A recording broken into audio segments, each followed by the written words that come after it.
Hi, this is Nicole McCaskill, Community Learning Coordinator for Equipped. Thank you for participating in the upcoming recorded content. At the end of the session, you will click a link to complete an evaluation. The evaluation allows you to receive a DCD-EE training certificate. You will be asked to agree to an online learning honor code during the evaluation process. The recorded webinar content and completing the online evaluation should take about an hour and a half to complete, and the total DCD-EE training credit you will receive is an hour and a half.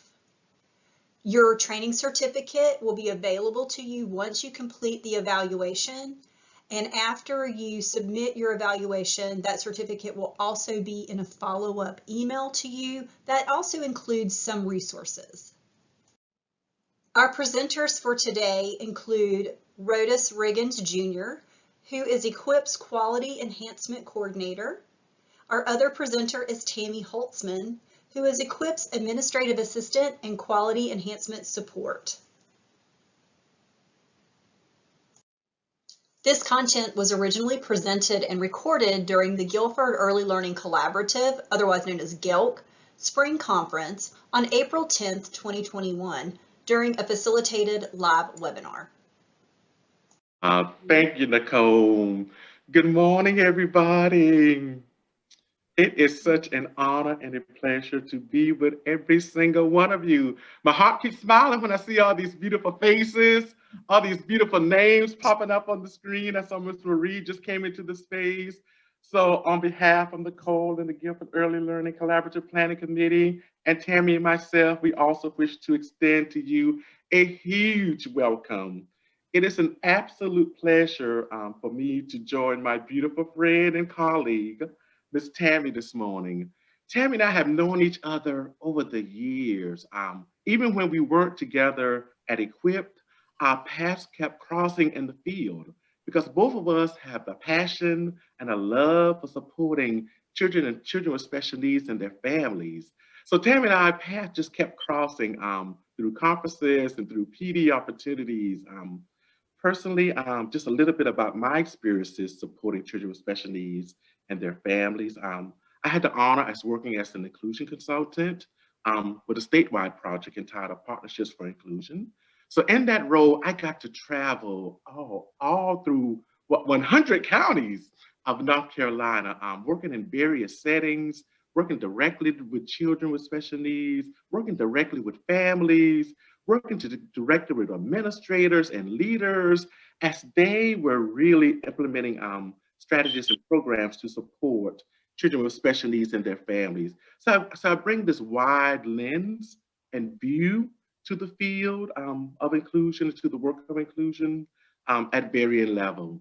So I want to pause and give Tammy an opportunity to, share a little personally about her experiences supporting children with special needs and their families. Thank you, Rhodus. Yes, and to all of you, thank you so much for being here. It really is an honor to have you guys join us after your long week with children. I remember those days. You're exhausted on Saturday. Some of you talking about going to another job. So it's like we really appreciate you taking the time to be here. So yes, Rhodus and I have known each other for quite a while, over 20 years. My background is in special education.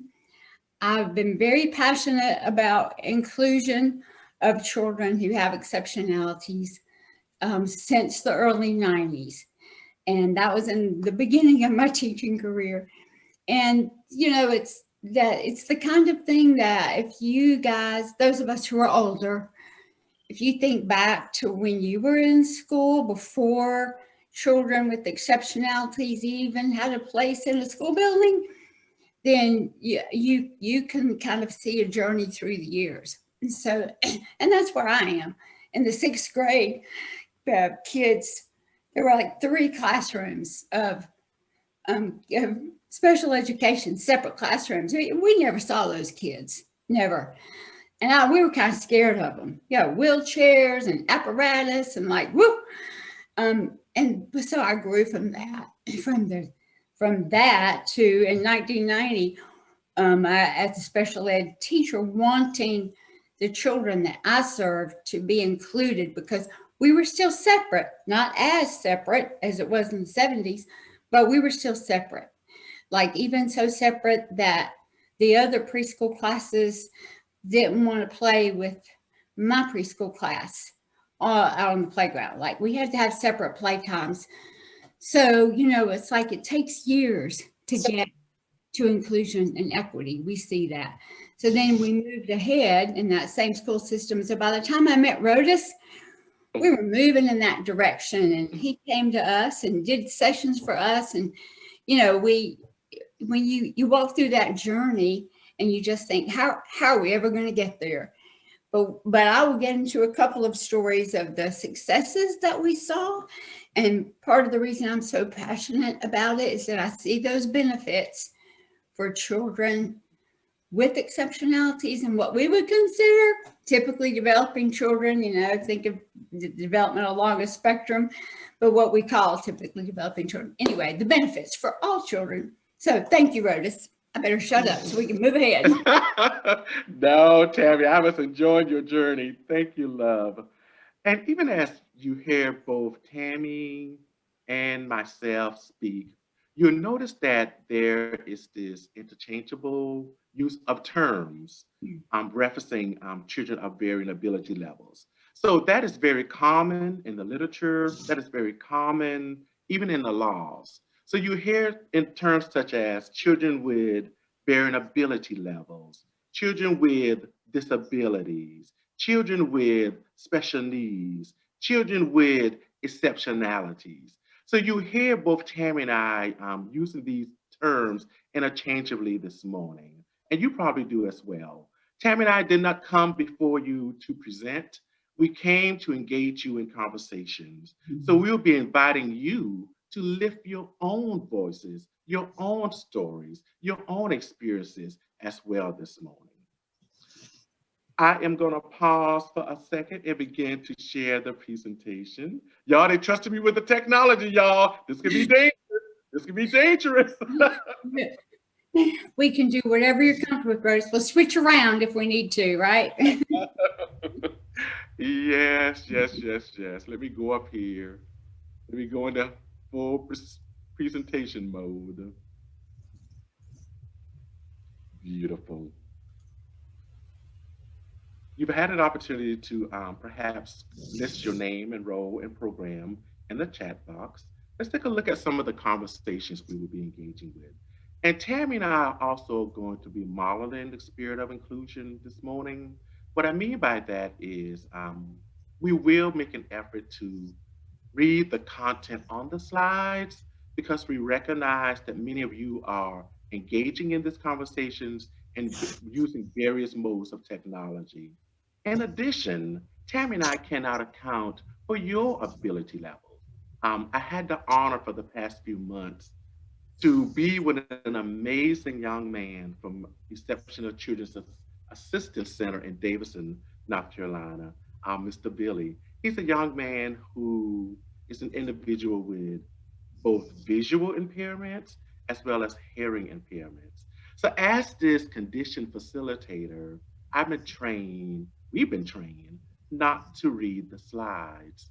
Mr. Billy challenged that for me because in order for him to be actively engaged, to feel like he was a part of the conversations, we had to condition ourselves to read and share the content on these slides. So to the maximum extent possible, Tam and I will make an effort to do that this morning as well.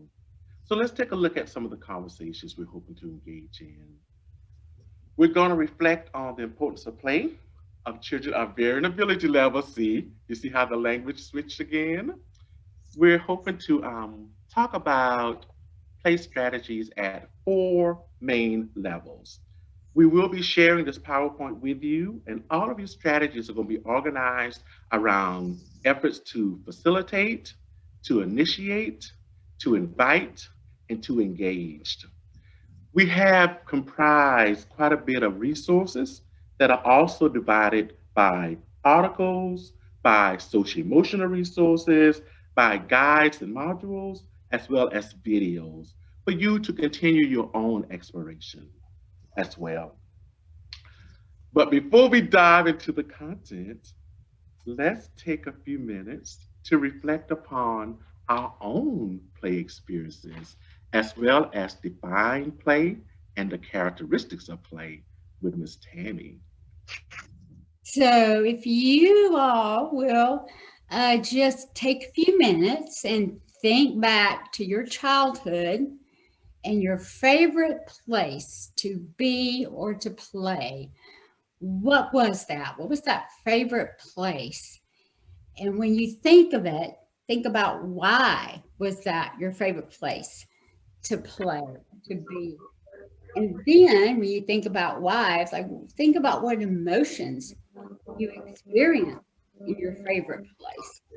And if you can think back to that, and either you can type in the chat box what your favorite place was and why and what you felt, or you can also unmute yourself.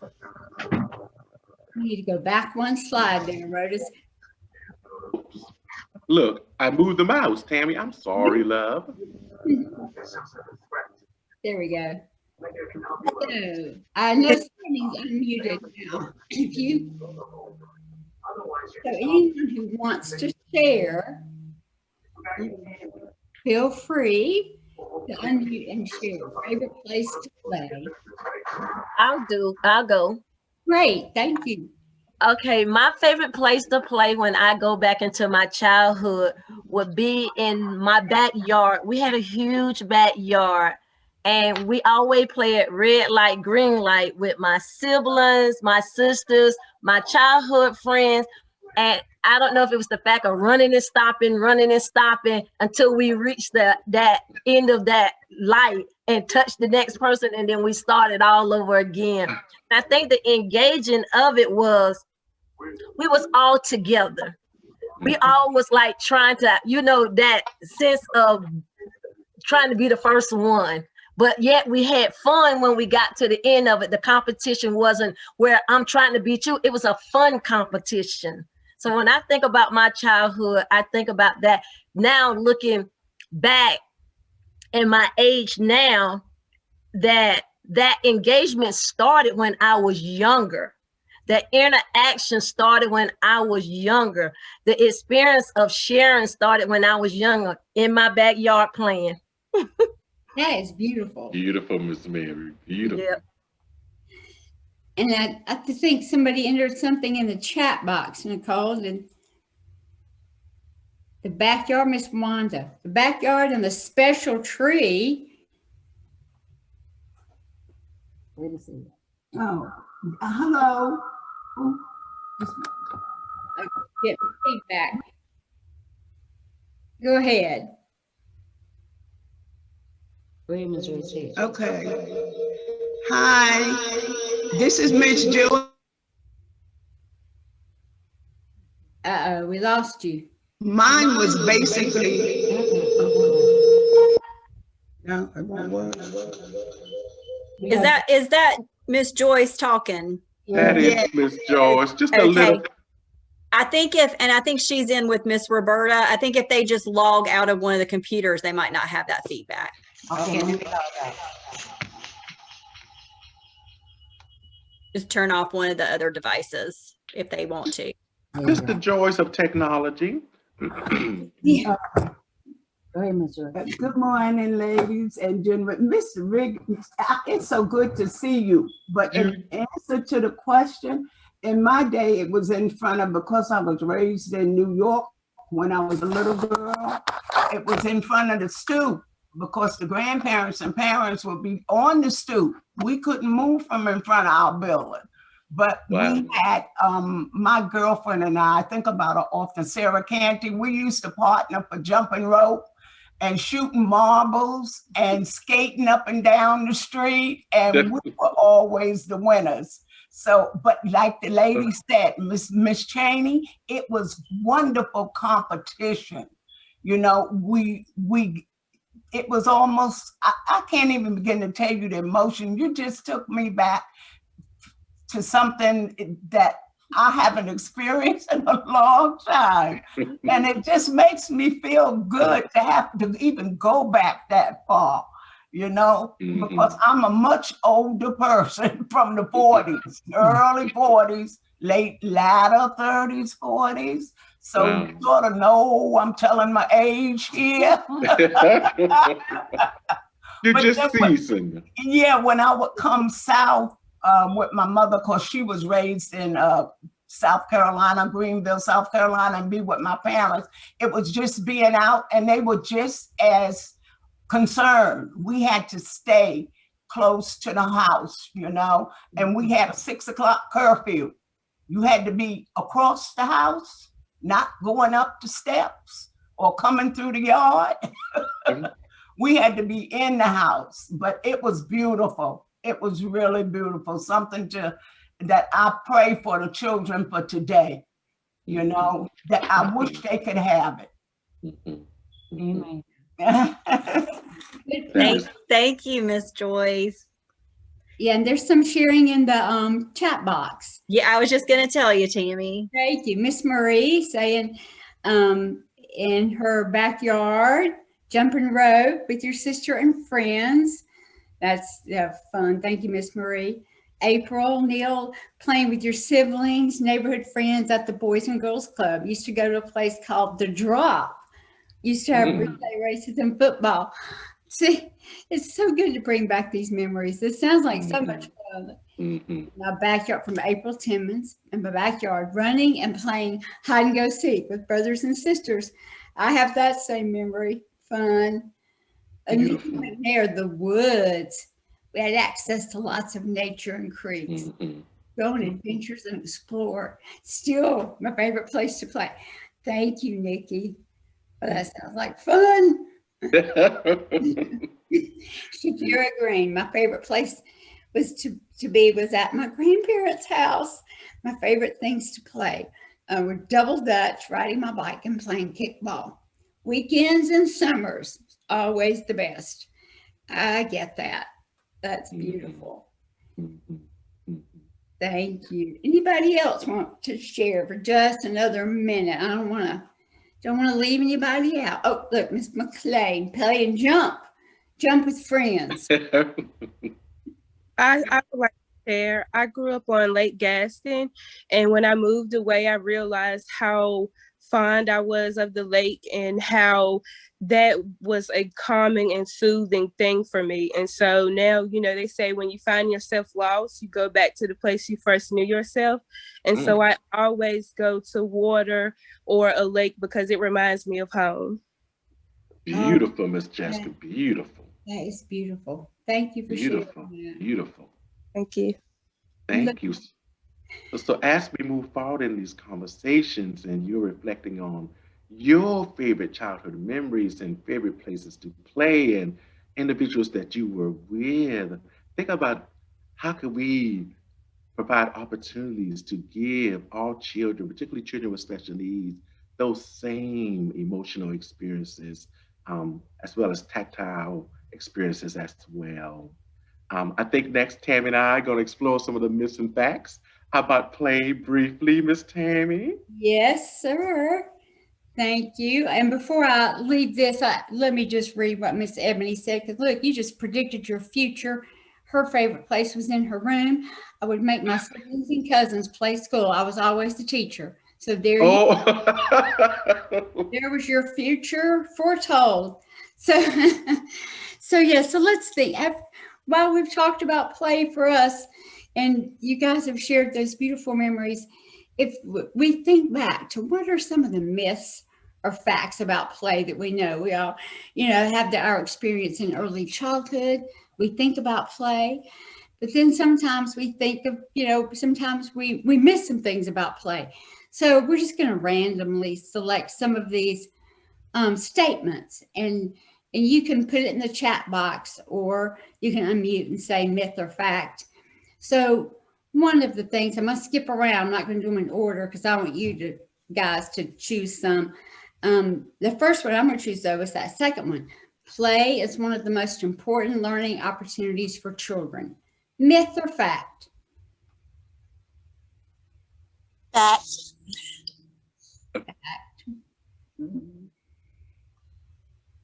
It's a fact. Yes, we get, yes, thank you. The chat box is saying fact, fact.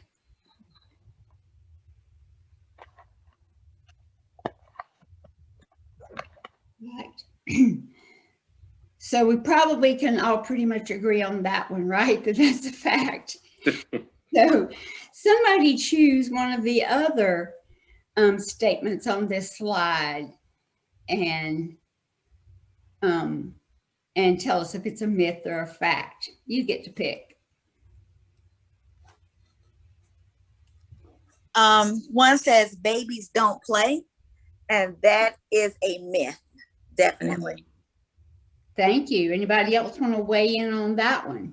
Myth or a fact? Babies don't play. You can type it in the chat box.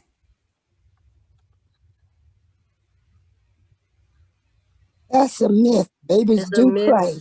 Babies do play. Thank you. That's a myth.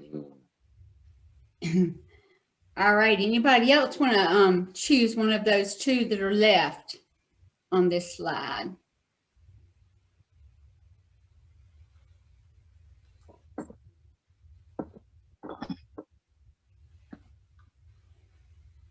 How about we do this one? Disabilities may difficult initially and engage in play with other children. And what do you think, myth or fact?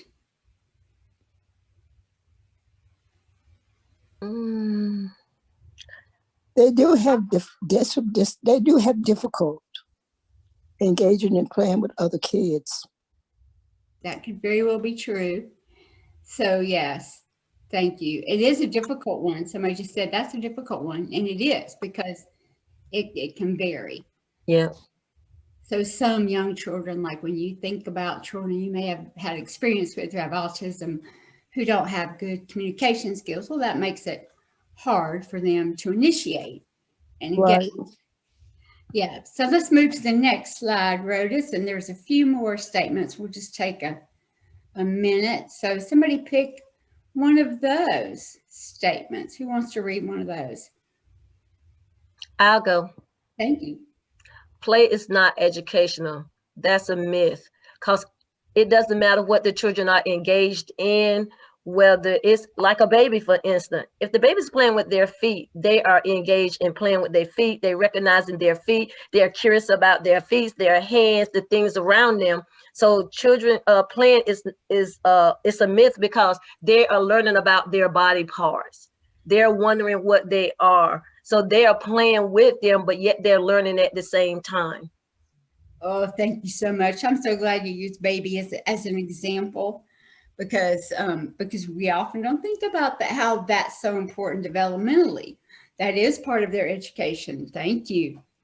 And who else would like to choose one? We can just do one more and then we'll move along. I go. Okay. Play is only for children. I kind of disagree because I love to play, like anything that's adventurous so I don't think that it's just only for kids, because it's for adults too. Because when I'm out there with my kids, I'm actually interacting and playing with them. So that's how I feel about that one. Thank you. Yeah. There's a lot of research that talks about play for adults, and it may look differently, especially for adults that aren't with children. But yes, it's important that we all have play. We need to play. So, Rhoda, shall we move along? Because we're Yes, my love. Yes, my love. Thank you. Thank you, Tammy, for facilitating us through the myths and facts about play, and for each of you for sharing your reactions to those statements, as well as your personal reflections upon play. To continue setting our stage this morning and to enter our conversation, we would like to invite you to watch a brief video clip on meaningful inclusion in early childhood. This video was developed by the Wisconsin Department of Public Instruction.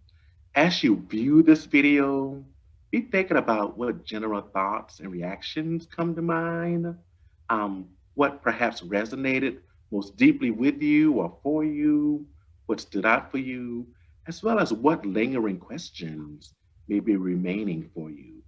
It's a 5-minute video. I'm gonna attempt to play it now. Please let me know if you can hear this audio.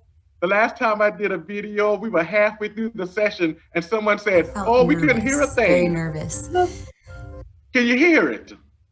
Can hear it, but not see it yet. You can't see it. I was with them full time. Can you see it yet? No. It's nerve-wracking. Well, let's stop share. Let's go back here. Sound is good, Rhodas. It was just your slide we saw. Yeah. I bet it's opening up in another window. It might be. Let's find it here. How about now? Yes. Got it. Beautiful. Mostly fear of the unknown. I didn't know how we would fare in a classroom setting with all those typically developing kids, and then how he would understand those instructions and those lessons that are being taught by the teachers.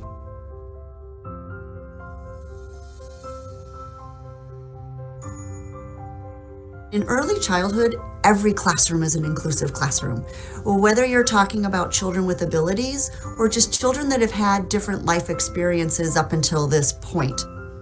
You look at your environment differently, and how is the environment accessible to every child, and how is your environment set up so that every child is getting exactly what they need.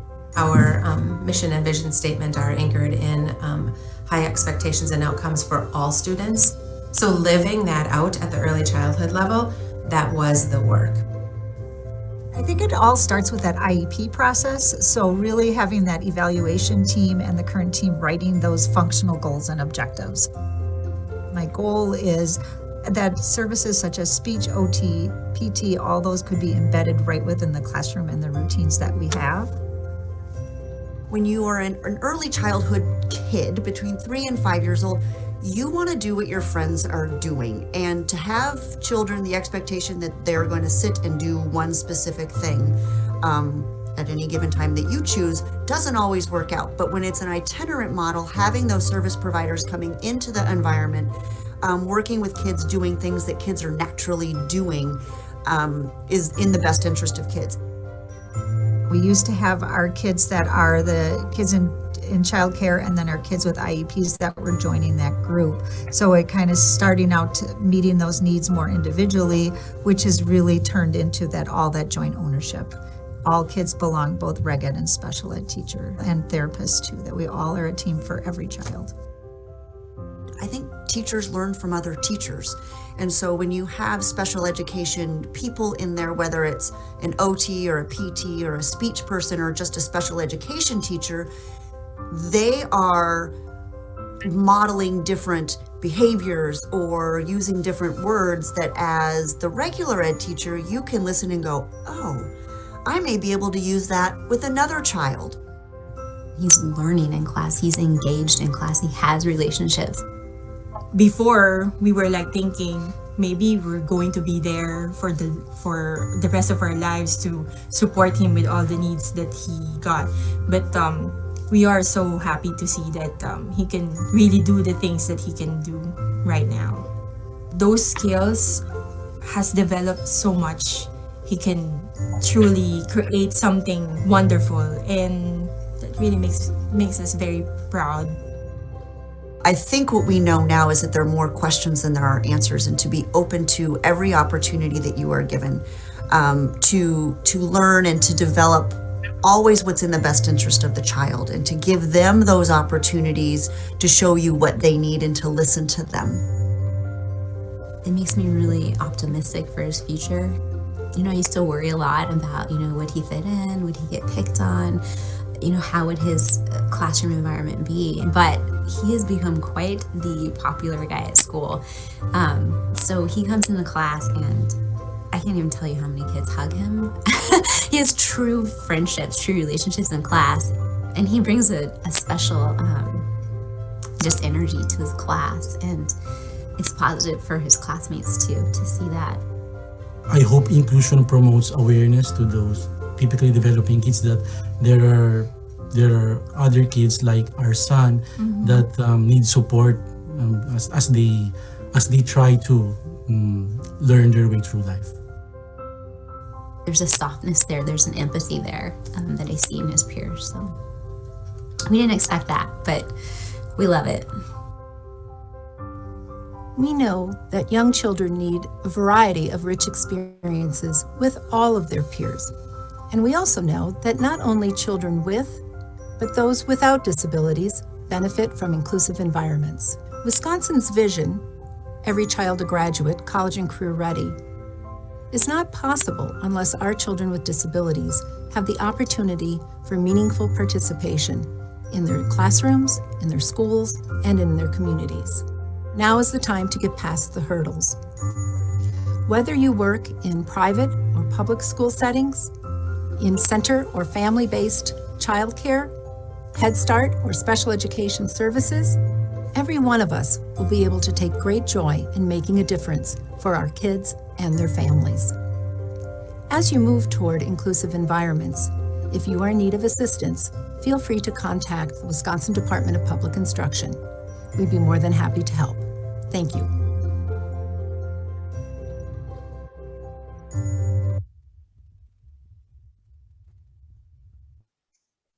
So we can see each other, let's get out of screen sharing for a minute and just gather some general thoughts and reaction to the Meaningful Inclusion video.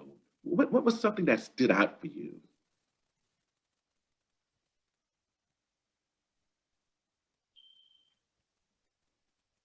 Well, I like the way that the children, they seem like they was very unbiased. You know, they included everybody in their play and their activities, and they were open to having fun with everyone. I like the fact that dealing with inclusion, why it's so important, like how the lady said in the video, everybody has the opportunity to graduate high school. Everybody has the opportunity to, you know, be career ready. And the thing is, it starts at a young age. And when you're in an inclusive environment, you have to be prepared for the real world, because when you're in the real world, you're going to come in contact with people of all walks of life.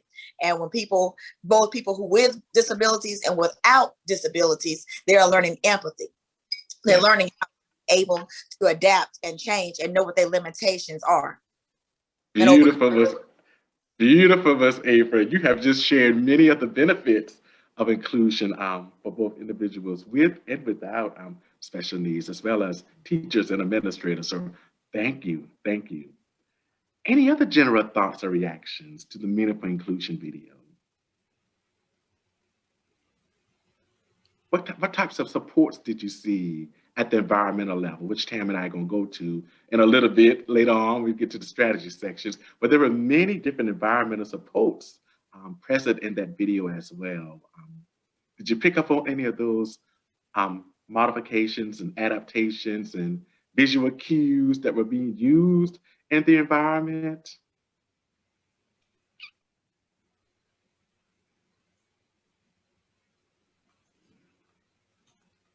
Now, see, Rhodas and I have seen the video a couple of times, but I wondered if anybody noticed a child with the headphones on. It was just a very brief, in that shot, where there was a child with headphones on, which, which probably child may have had autism or been on the autism spectrum, so that those headphones were to decrease sensory sounds, perhaps.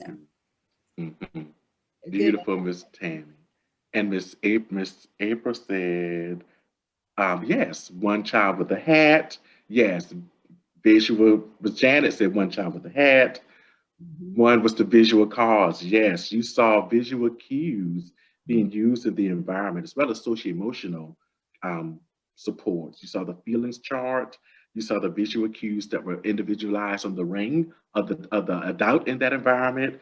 You saw many different use of seating to engage young children in that space as well. But we'll talk more about some of those particular supports at the environmental level to extend play opportunities and engagement as we move forward. So thank you for reflecting on that video. I am going to share the PowerPoint again so that Ms. Tammy can lead us through conversations related to what is play, as well as characteristics of play. I won't leave the presentation. I almost clicked that red button, y'all. Taking us out here. Yes, I was gonna click that red button. Thank you, Rhodas. So here we go. So we've all thought back about our own play experiences as children.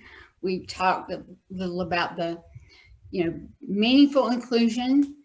So let's think back about what is play. This is like going back to like, hey, what do we think play really is? So this comes from an article that Rhodas found about teaching play skills to children with disabilities. And this was included in the resources that were in your email. So you guys can see the article. We're just highlighting different parts of it. But this is part of what they said. What is play? Well, it's a state of being. And when you're playing, there's a lot of increased energy. You guys shared that from your childhood memories. You think about all that energy you put into play. Typically, you're focused on an activity while you're enjoying play. And it's usually associated with cheerfulness, joy, smile, laughter, ease, optimism, and possibilities. When you think about children in their make-believe play, it's like anything's possible. They can fly. They can be superheroes. They can do anything. So that's a beautiful thing.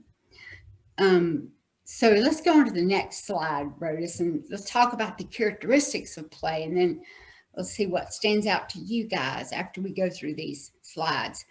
So when we think about the characteristics of play, usually it's freely chosen, typically.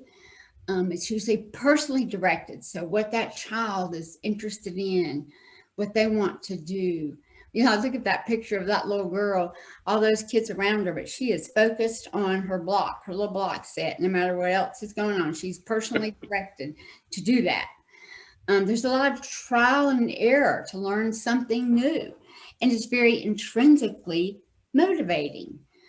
So look at those little boys playing with the balls. I'm like, but they're definitely doing some trial and error and jumping, and they're motivated, definitely motivated.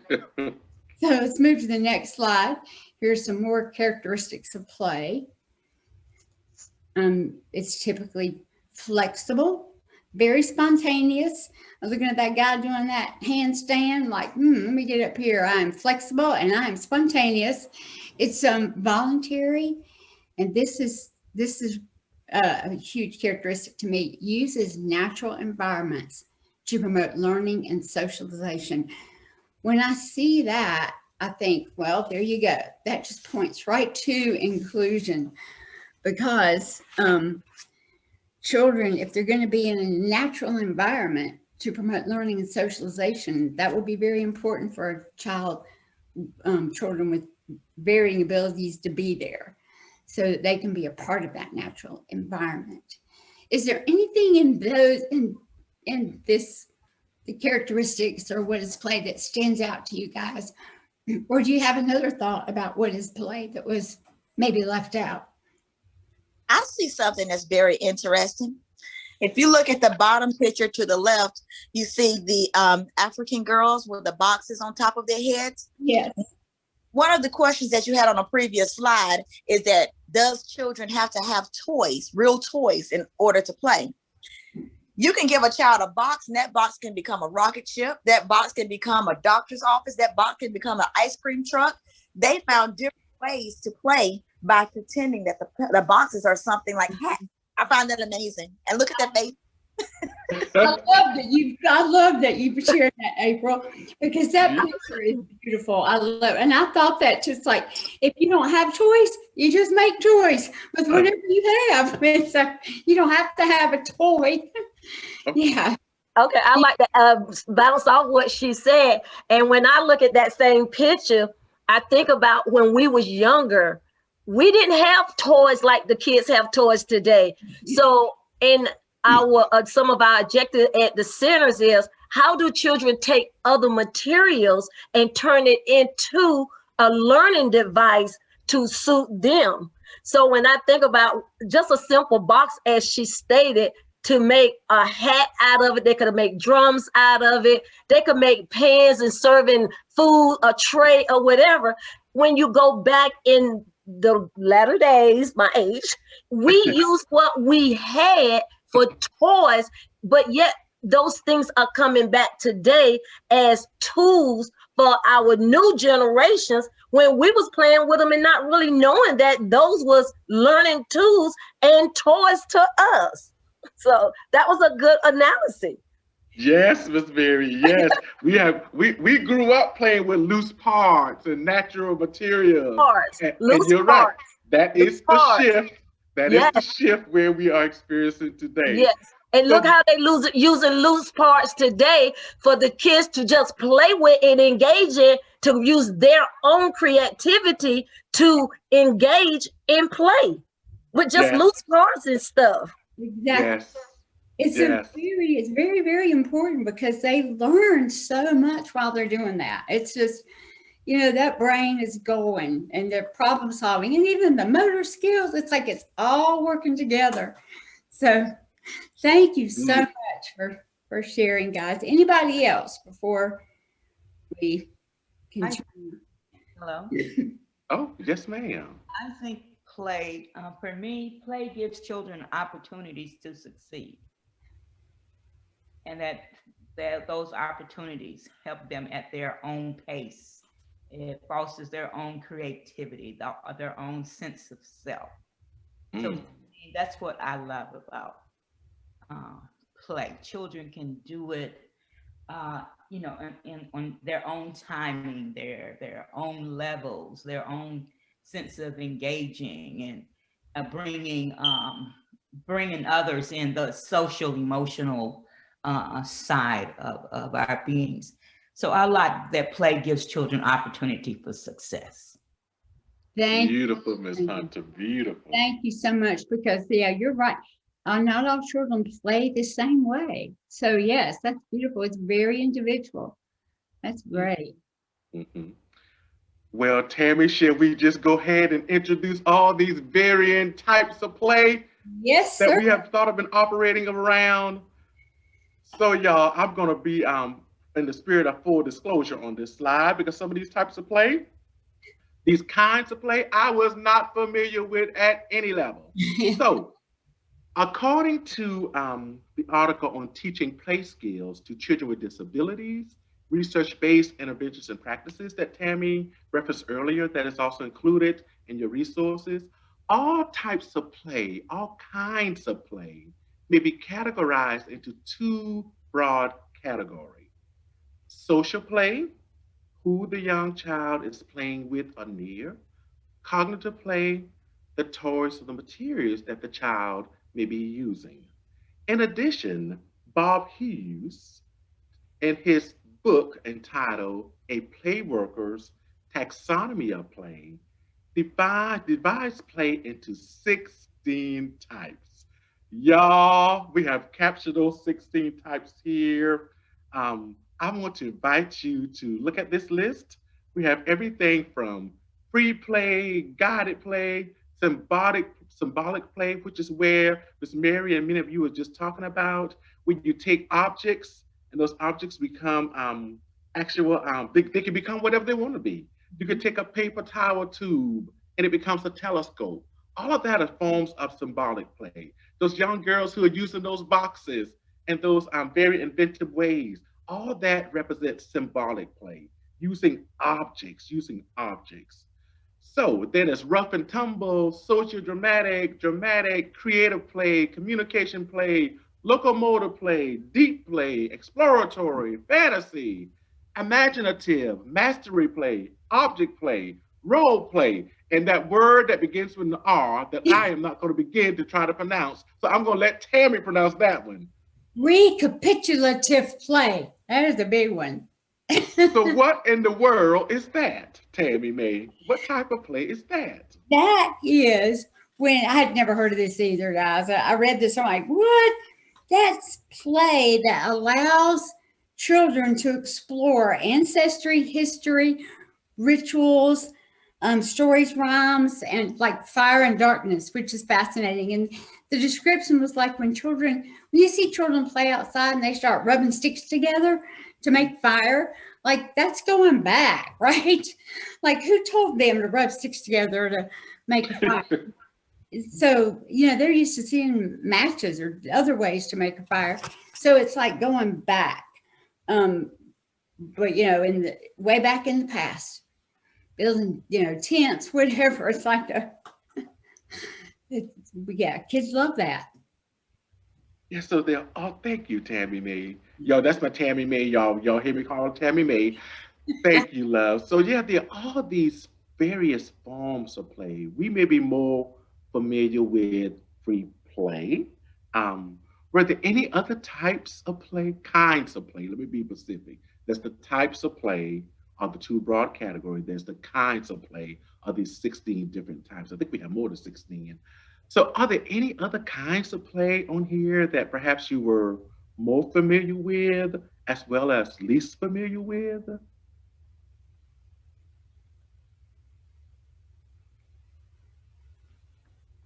It seems like some of these domains, these types of plays, they are somewhat of the same thing, like dramatic play.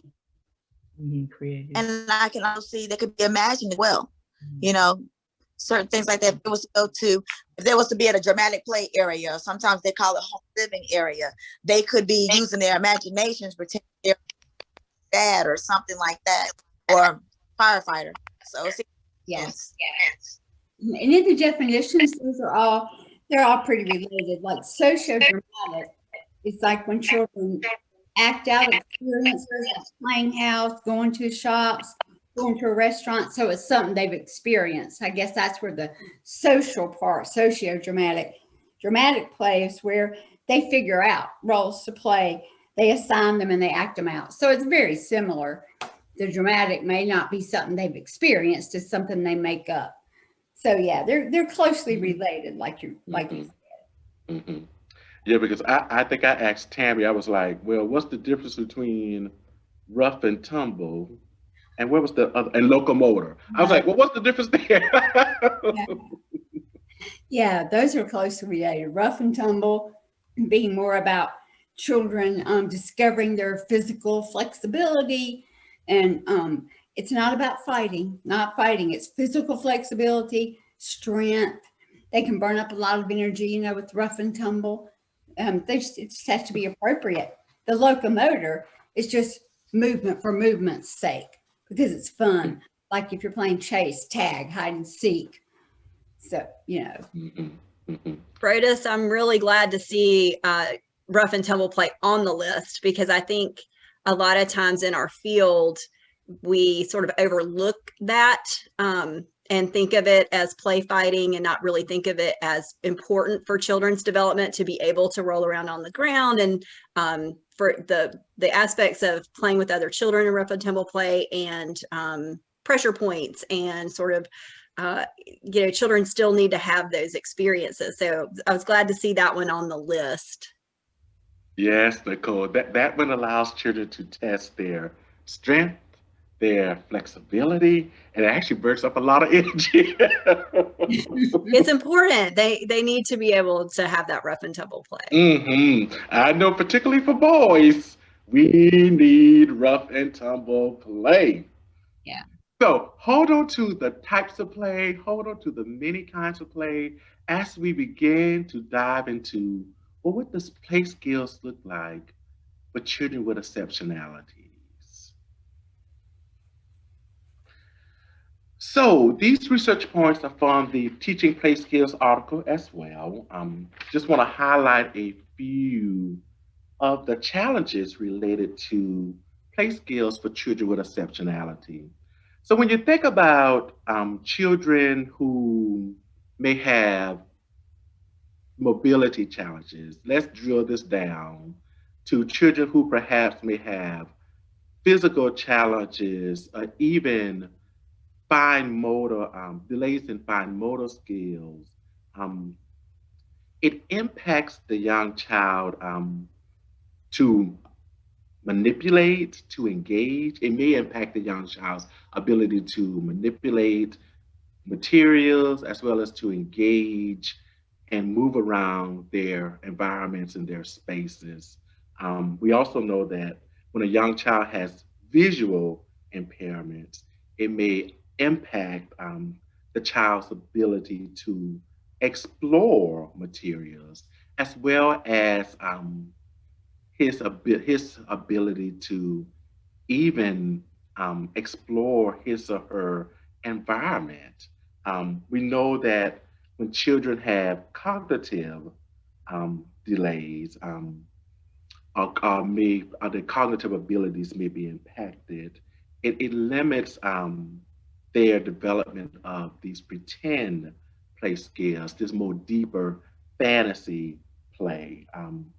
Any disability, be it physical, cognitive, or sensory, has potential to limit a child's engagement and spontaneous play, as well as activities.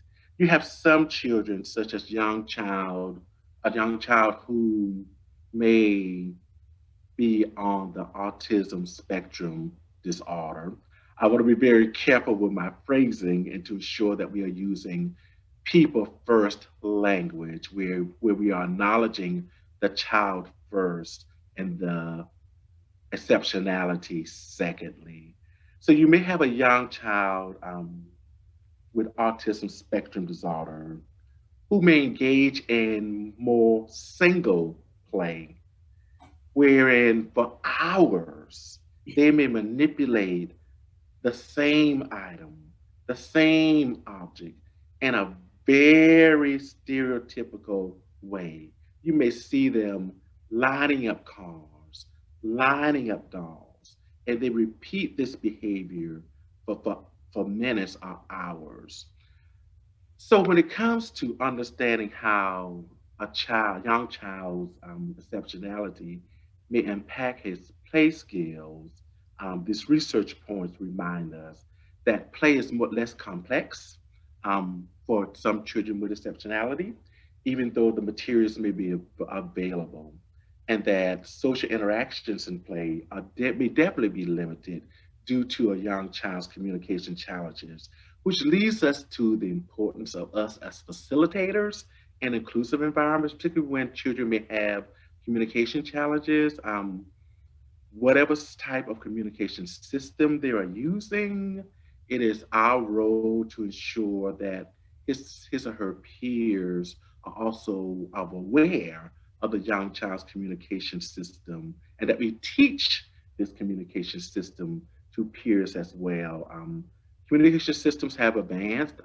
Tammy and I sort of smiled and stepped back from the days when we were both in the classroom and we were wondering how the technology has really enhanced opportunities for communication, and as well as how the some of the materials that and furnishings that Tammy and I used back in the day have probably advanced as well. Because it's been a while since both of us have been in inclusive environments. We see it when we're in our TA roles in the field, but just wanted to acknowledge that technology has changed as well as the furnishings materials that are used to support individuals' special needs. And so for pretend play, you think about that deep fantasy play for young child. Think about a child with cognitive delays. They may not initiate or engage in pretend play as often. Think about children with autism spectrum disorder. They may not engage in pretend play as often as their typically developing peers as well. Any questions about about how some of the young child's exceptionalities may impact their play skills as well as their engagement?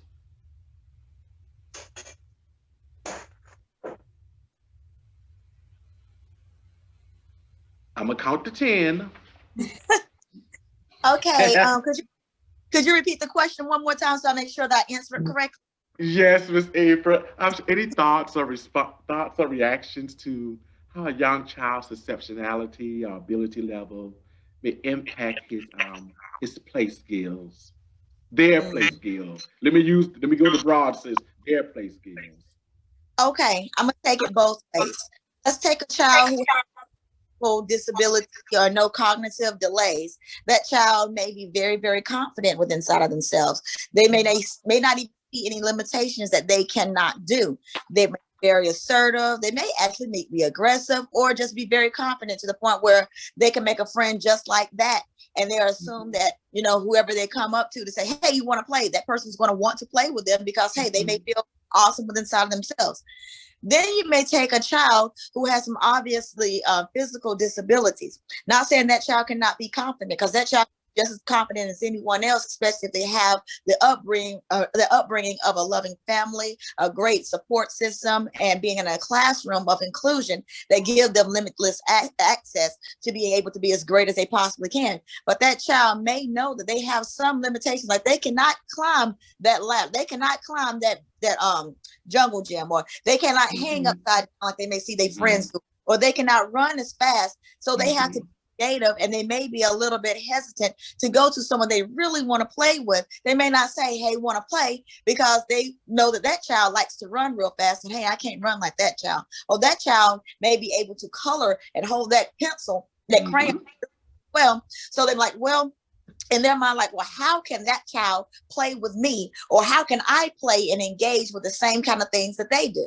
So it's that's why it's very important for the teachers to be very, very aware of these different types of situations, and be able to pair up students, one with disabilities, one with not disabilities, so they can perform empathy and be able to stretch the person who has disabilities and say, hey, look, you can do this. Or the one who doesn't have a disability, and you have this empathy, and you can learn how to be patient. And maybe there's some things that this person can teach you. So it just depends on the situation. Beautifully said, Miss April. Beautifully said, Miss April. So you teased out many different types of exceptionalities and how they have potential, but not necessarily limit the young child's experiences.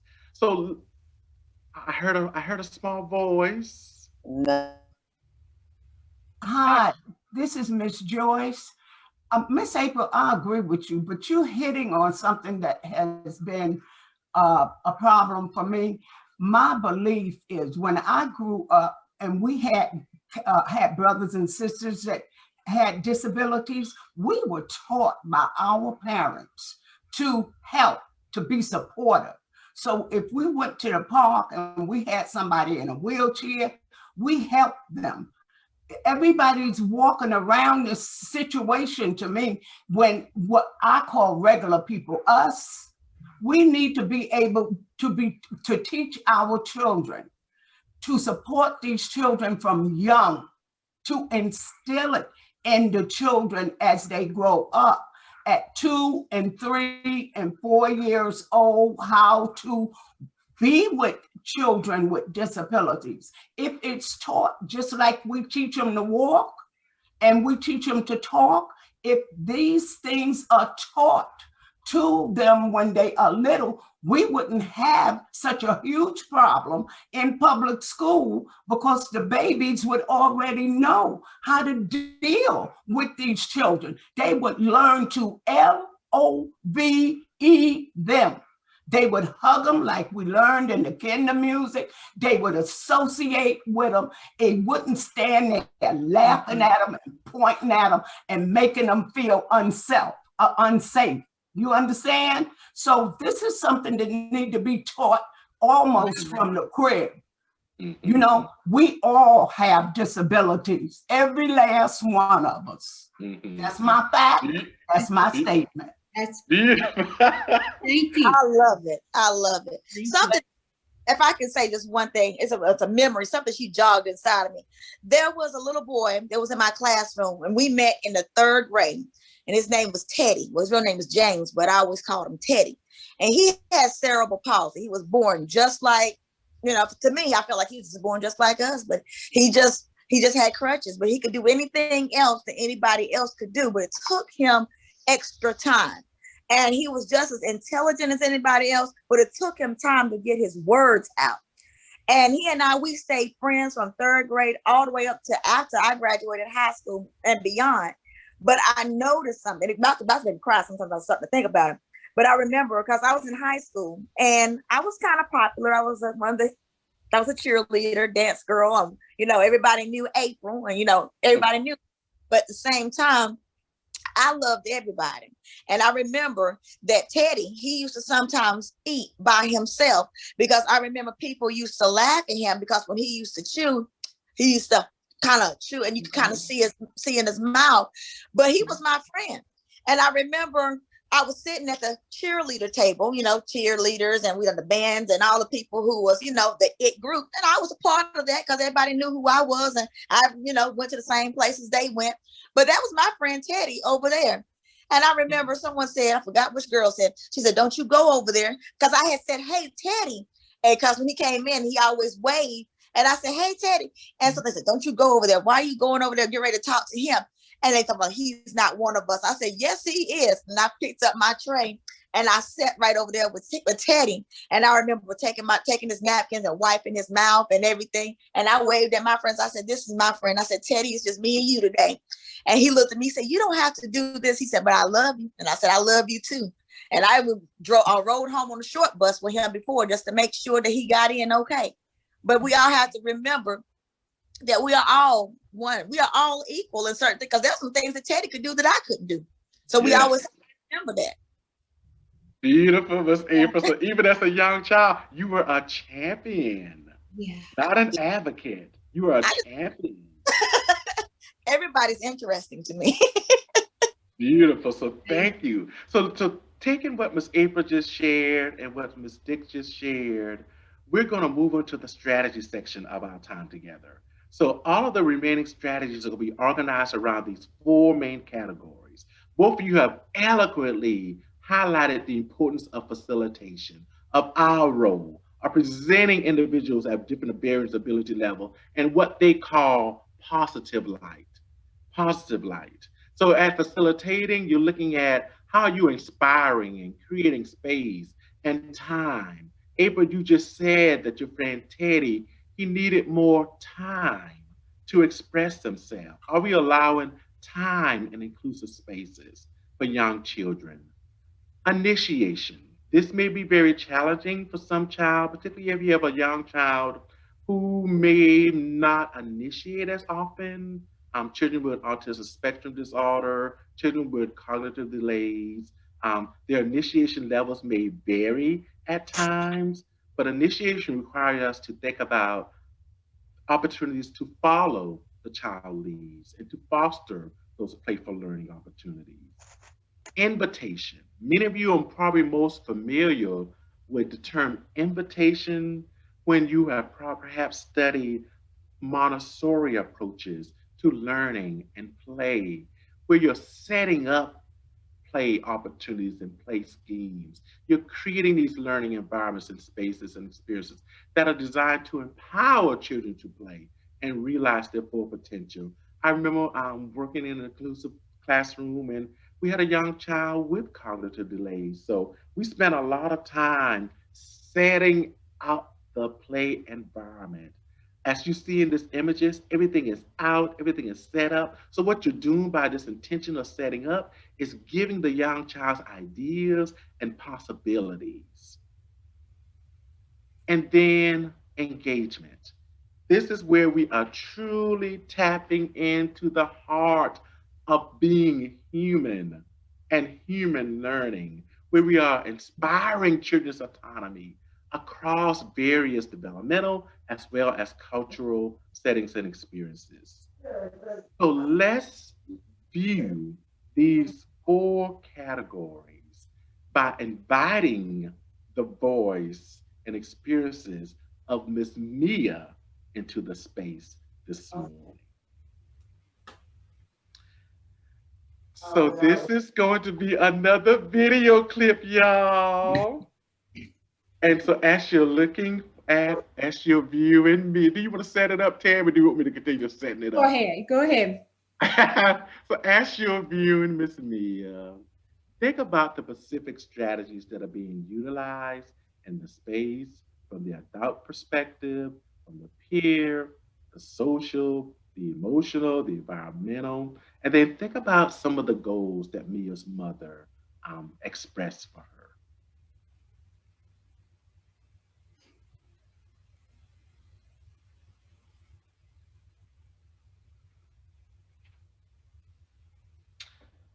And we're probably gonna have that same experience again where we Yeah, we can hear don't it. see, we hear it, but we don't see it any.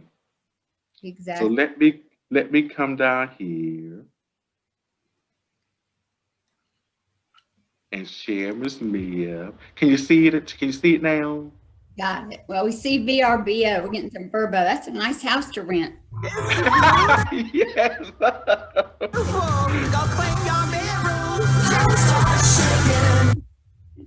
Sometimes we can skip Hi, that. we're from Associate Students Child Development Center here at Can you hear it as well as see? Yes, Rhoda, thank you. Okay, perfect. San Jose State University. We are here to provide high quality early education and childcare for all children ages 4 months to 5 years old.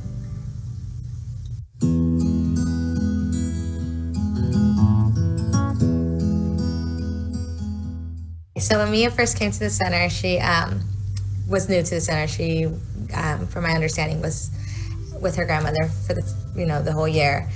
So she has never been at a center, and when she came to the center, she didn't know the routine or the structure of it, and it took her a while to learn that. It took her a few days to understand that and get used to that. The kids and me, even for myself, it was hard for me to have a child who's non-typical in my classroom, which I've never really had. And then the children were very curious and wondered a lot about her because she didn't look the same and she looked a little different.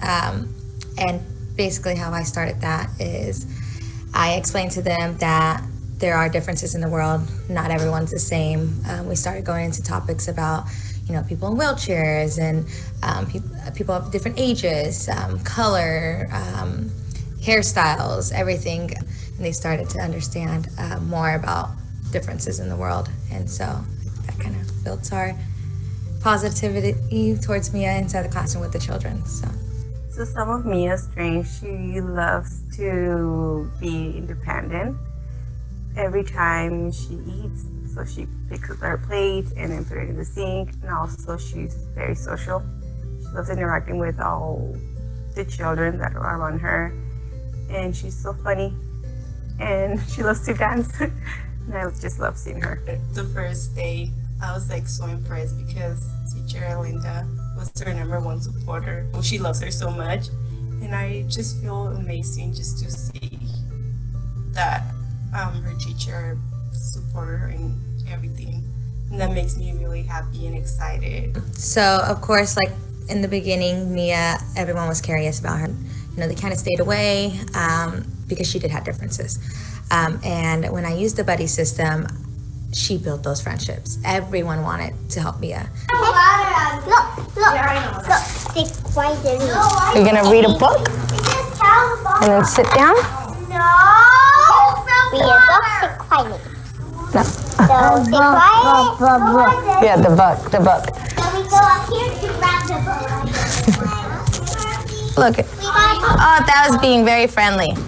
Go down. I grabbed the book for you. Thank you. Mia, here. So the buddy system not only helped Mia, but also helped other children in the classroom. For Maddie example, she had a hard time in the classroom. She was very wiggly during circle time and hard to focus. But once I implemented the buddy system, it kind of helped her have control of her own body and actually take ownership in helping Mia and being that teacher in the classroom. So it kind of helped overall, not only Mia, but the other children. So it's very helpful. Within my classroom, I use visual aids. I use sign language because not all children have the language development up to their age are, developmentally where they should be. All done. Yeah, we're all done washing hands. Are you hungry? We're gonna have snack pretty soon. She only been here for 2 months in preschool and she has learned a lot. And I know that's something they do here at school after they're done eating or doing other things. They get a book and read, and she tries to do the same thing at home, which is I'm like so impressed to see that in her, because I know she's learning all those little things from school. I just feel like this was also another great experience for our program to, one, know what to look for when we are wanting to serve a child with special needs, to know that we definitely need to have the support of the parent to make this something that's going to be a success story. The children, within the 2 months that she was here, they learned so much empathy and so much care. They learned differences. They learned that everyone's not the same, being helpful, caring for one another. It really, really, really made a positive environment with her just being here for such a short amount of time. And for her being here, it's possible for any child. And, sometimes we think like, how are we going to get these children to understand, to care, be friendly, respect one another? And having an inclusive classroom, I think that teaches a lot, and it really does help.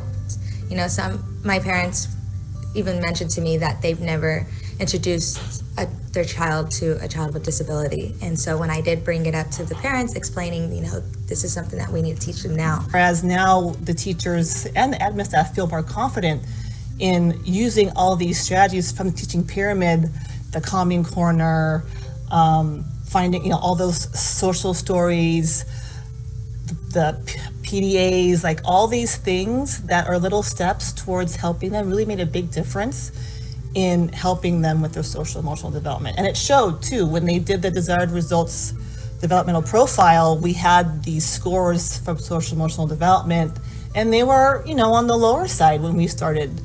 And this spring, they jumped, and I think we've reached our goal in terms of being able to support each individual child on how to deal with their emotions.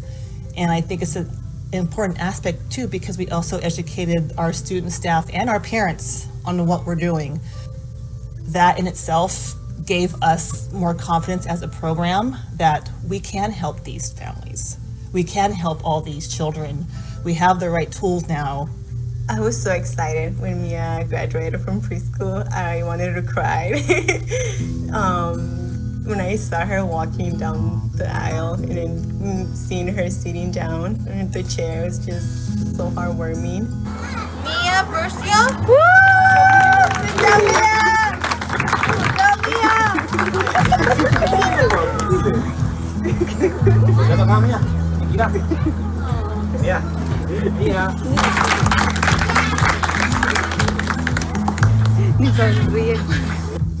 I'm looking for the future, having more children here at the center.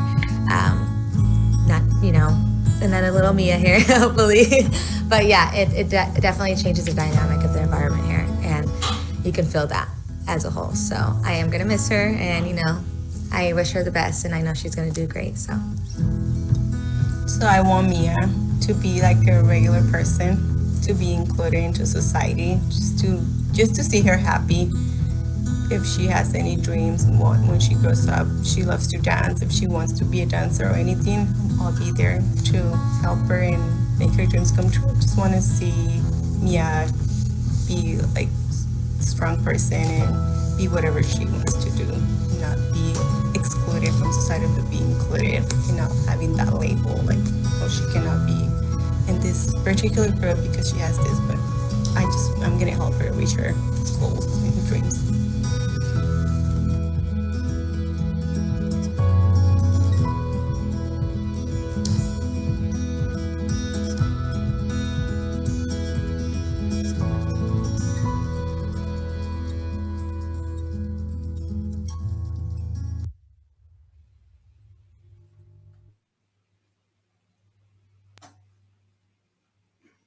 So that we're all back together. Tammy, you want to facilitate reactions and reflections to Mia's story? Thank you, Otis, for thank you. Yeah, so guys, when you were watching that, I thought about Miss April. You already mentioned something the teacher said, which was pairing a child, like she purposely did that. So what other specific strategies did you guys notice with adults, the peers, the social and emotional and environmental? What other strategies were utilized to highlight Mia's strengths and include her and engage her in play? And then think about what were some of her mother's goals for her. So anybody feel free to share. We're running out of time quickly, but we're going to take a few minutes. So you guys feel free to share or type in the chat. And look, we already have, Kelly shared in the chat. I love how the teacher made that classroom a community, especially taking the time to teach and introduce the children to differences in our world and what they will eventually be accustomed to in life. That's what we teach our children is character traits. And some parents don't understand why we do this. And it's not just about academics. We provide opportunities for developing a sense of character and to enhance their social emotional skills.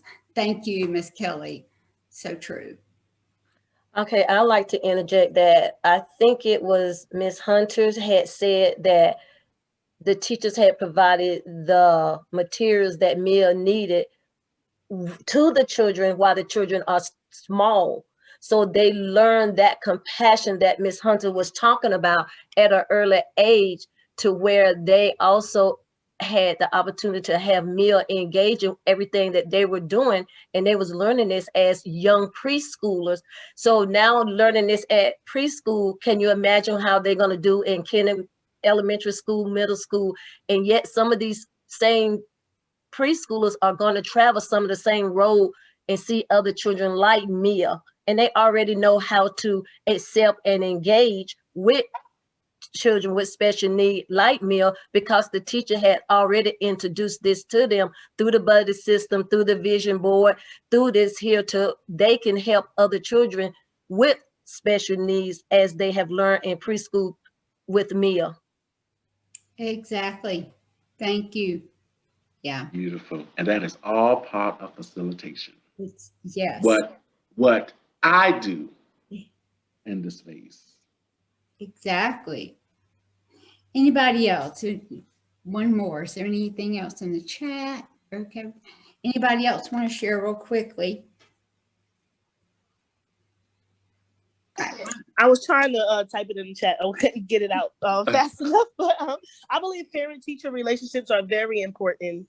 And I believe that's what helped Mia's mother as well. The teacher and her relationship were very, I feel like that relationship was, building was very strong. Sorry, I'm trying to get my words out before the time is up. I believe that was very strong, that bond, and that helped her be as calm, dropping off and picking up, and just knowing that she was in a safe place. And the teachers were very supportive. The class mates were very supportive. Everything there were very inclusive with the visual aids, the buddy system, the class environment altogether. I feel as though was helped her become as social as she was and interact with the other children. So I just wanted to get that out. So thank you. Thank you. Thank you, Ms. Shakira. You're exactly right. So yeah, Rose, let's move to the next slide. And I'm gonna go through this pretty quickly. We got yeah, but all of this beautiful information will be in your PowerPoint, because we will be sharing this PowerPoint with you. Yes. Oops. Yes, so many of you highlighted many of the environmental modifications, the social modifications that were utilized to support Mia.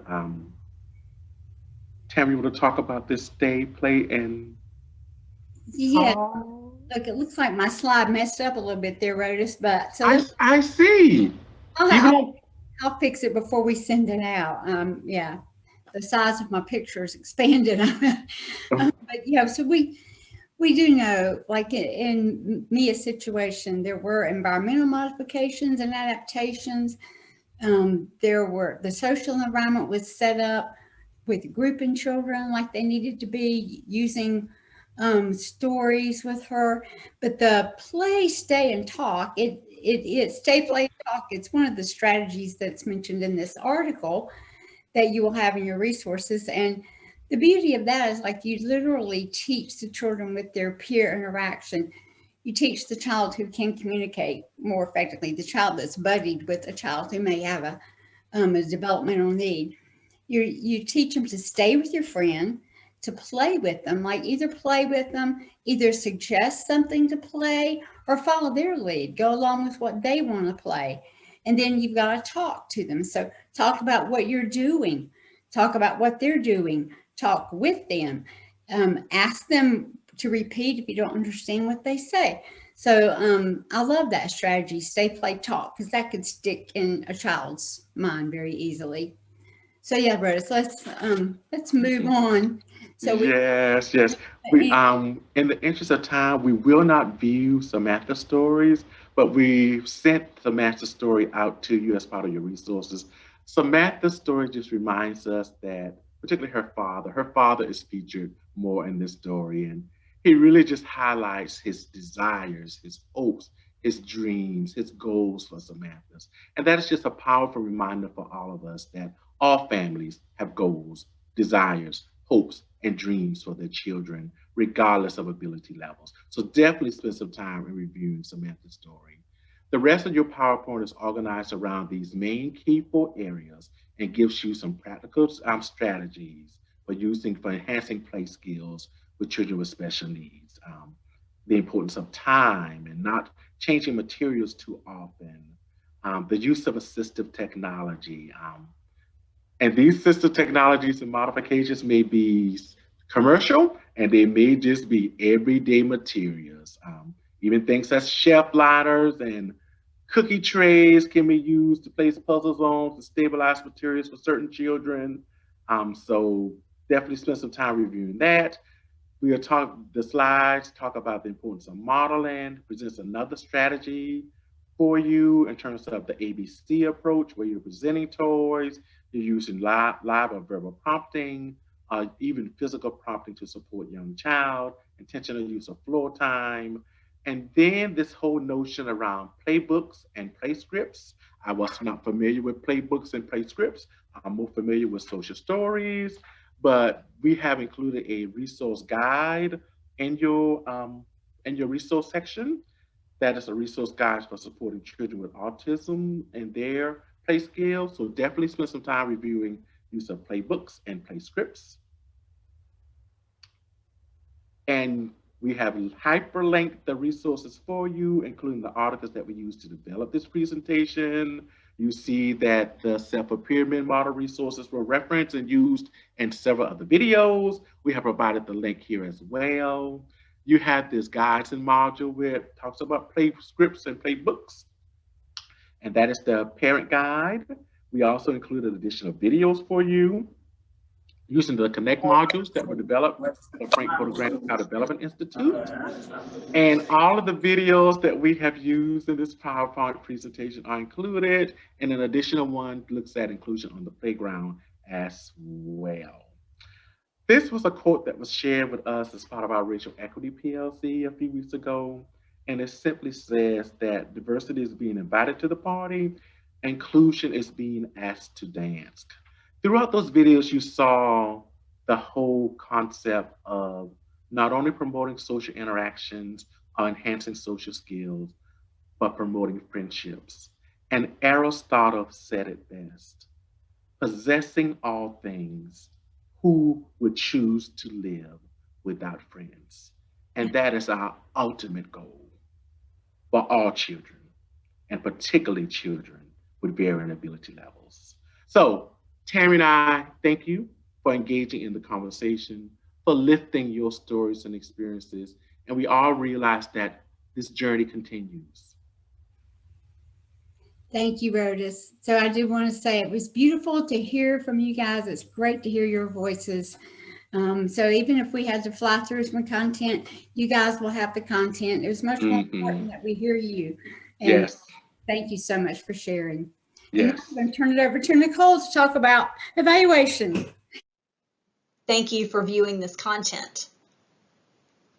You can now press the blue arrow, which allows you to complete a few more questions for the evaluation part of this session.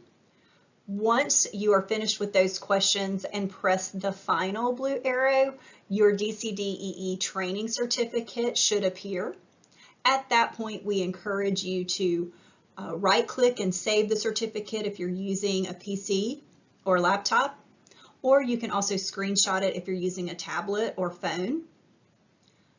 Once you have submitted the evaluation, you will receive a confirmation email from us, and your certificate will also be in that email. Of course, if there are any challenges along the way with technology, do not hesitate to reach out to us at equipped@uncg.edu. You can email us and we will respond back and give you the certificate if needed. Thank you again. Thank you for viewing this recorded content from Equipped. We encourage you to visit our website at equipped.info to learn more about how Equipped supports and encourages early childhood professionals in Guilford County. Thank you.